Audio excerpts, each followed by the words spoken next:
Hey everybody, Rob Gauthier, the E2 Whisperer. I hope you guys are doing amazing this week. I hope everything's been great. I finally got a chance to sit down and do some actual recording, so I got a few of these done. And this one that starts off is actually really amazing, and there's a very unique type of consciousness behind this entity and information on how this being shares too, so I really enjoyed that, and I really appreciate all of you guys really helping assist the channel and getting the energy of the algorithms to move for us by liking and commenting and subscribing. And I also wanted to share, if you haven't seen the Gateways of Gratitude intro video, it's a little trailer video where me and Tyler Ellison are doing an event. I've got that posted there on YouTube. If you haven't seen our live streams, we do them every Wednesday at 10 o'clock Eastern, 7 Pacific. And I've also got other events I'm going to be a part of, one of them with Daryl Anka in Sedona next year, and one at the Conscious Life Expo, so you can go to the website and check that out. I always suggest that people go to the website. It's probably the most comprehensive place that has all of our social medias, all of our upcoming things, and also you can sign up for the email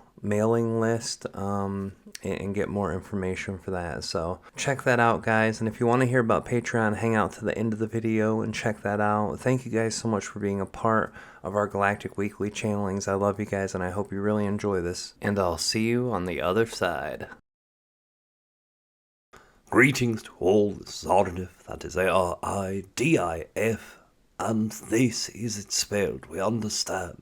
All of you desire to know more about the co-creator collective consciousness for that galactic collective consciousness, but before diving in to these constructs, there are two things that we wish to share. The first, above and beyond all things that are expressed in this day, to know, to feel, and to perceive that you are loved and our perspective is of the utmost importance. Secondly, it is our greatest excitement, and within that same form of great excitement in which we work and co-create with all of you, not only as individual consciousnesses, but as a co-created consciousness as well.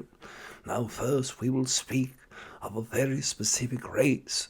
This is a feline consciousness race that comes from the constellation that most of you understand as Libra, in the seventh brightest star in the constellation, and the name of the race that is co-creating for this co-creation is, of course, Rriek. Now, when we share with this race, they have co-created with various humans previously, but not a great deal of human beings have interacted with him, and of course, these entities have not physically co-created upon Earth at any given point, but majority of the entities that are within this race are what most humans would perceive as type 2 and mostly benevolent race, approximately 70 to 85%, with the majority, with only a very small portion of their race going down into the 50 to 60% benevolent versus malevolent components of the type 2 spectral variety. One moment we will connect you. Hello to you. It is very good interaction, anticipation from my own mind, and I know that many humans have receptivity to feline beings. We've heard about the familiarity with the Lyran races, multiple feline races in multiple dimensions, in the star structure that some humans call Lyra, others within a constellation setting of Lyra, the old constellatory constructs together with Lyrin or Lyrin, and depending on the human consciousness and their own understanding, even knowing some of the very first feline properties of old Lyra from the system star central consciousness that spawned all of the archetypes at the beginning of our universe creation. So, I want to speak as my own representative, yes, We are in the vicinity that Aridif says that we are, and yes, we are a feline race, but I want you to know more about my feline race and my physical appearance. The physical appearance for most humans would make you think that we would look like a house cat, or would look like a tiger or lion, the animals in your kingdoms that are second density beings that rely heavily upon the features of the feline-like beings, but we don't look quite like that. Yes, we have triangular shaped and cut ears with an isosceles triangle as its shape and base, and yes, we have protruding fur and protruding facial fur, which would be referred to as whiskers. So we do have similar looks, but the texture of our hair is different than any of the cat animals that we have observed through the archives of what human animals have. So our hair would be much different. It is much more bunched together and has varying textures. And some of them are extremely wavy, others are extremely tight-knit and curled, but compression of that amount.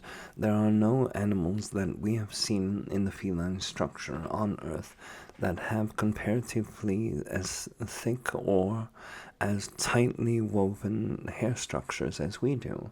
So this is something that is a bit different, and this is something that is a bit fun. But humans have never seen an animal on Earth who was a cat, whose hair was between the color of violet and between the color of indigo, and that is because most animals on your planet don't use that color spectrum due to your starlight, due to archetypes, and due to other things. So we have a mixture of this purplish color to a violet color, and even some highlights of dark black, dark gray, and even a very royal color of blue.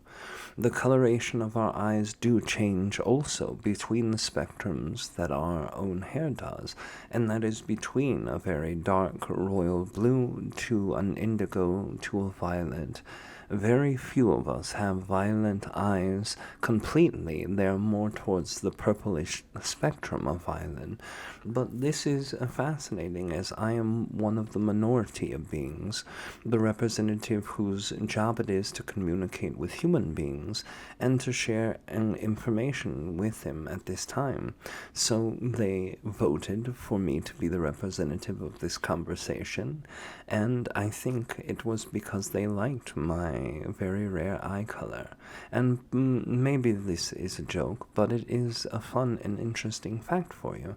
So now I want to also tell you that when our own race breed, it is very similar to the human understanding of breed. There is a sexual and physical creation.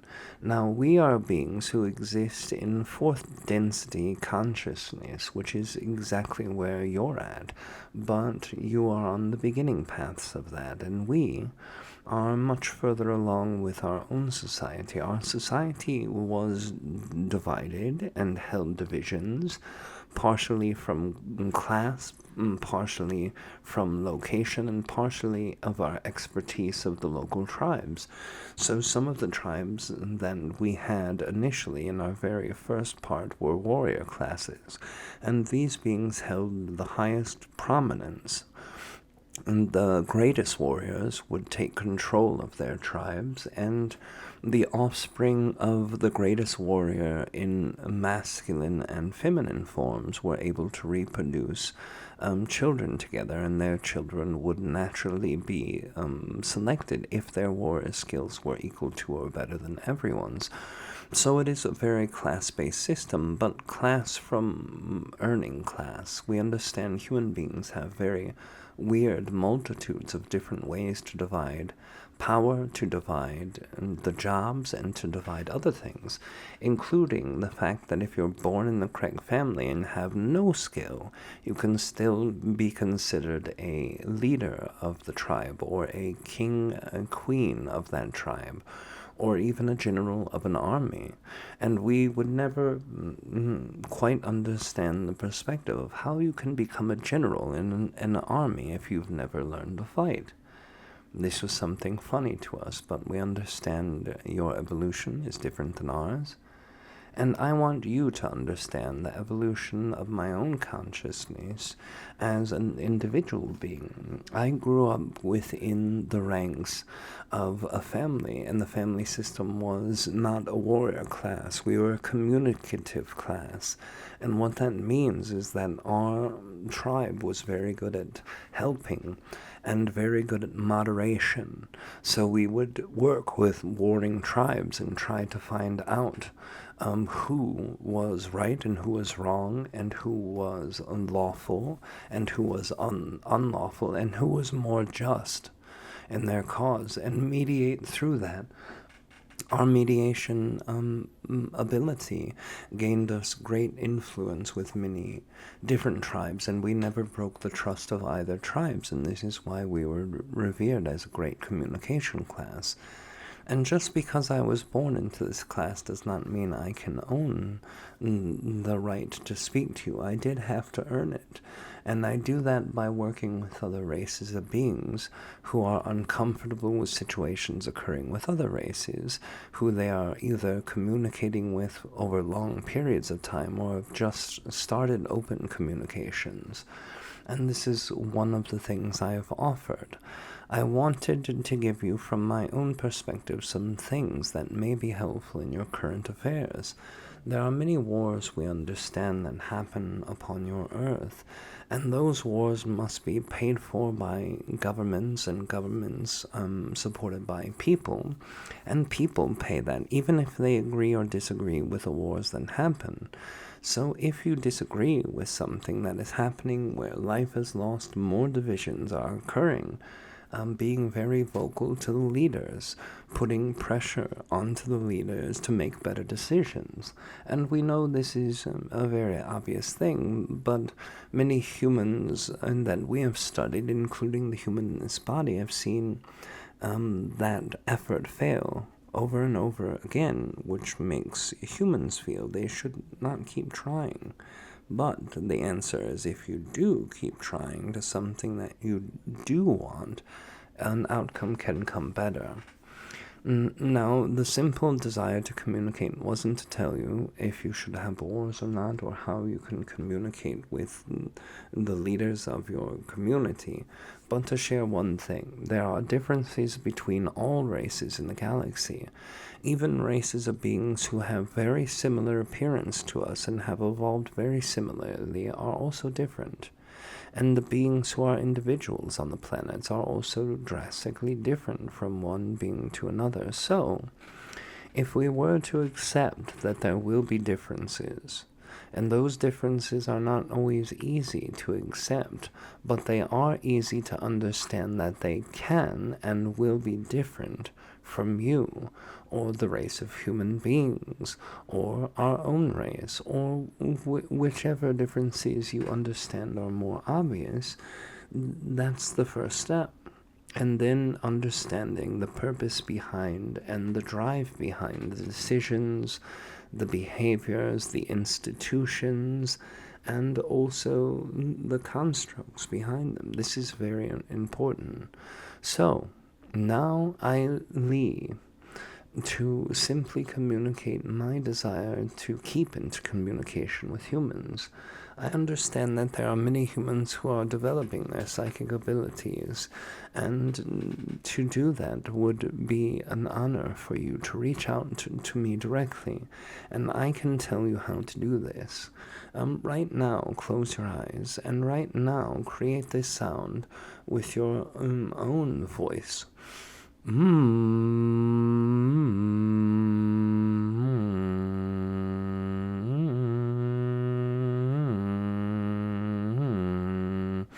And when you feel that vibrating within you, then lock into the coloration of violet within your eyes and your third eye. and let that sit as you keep humming that in repetition.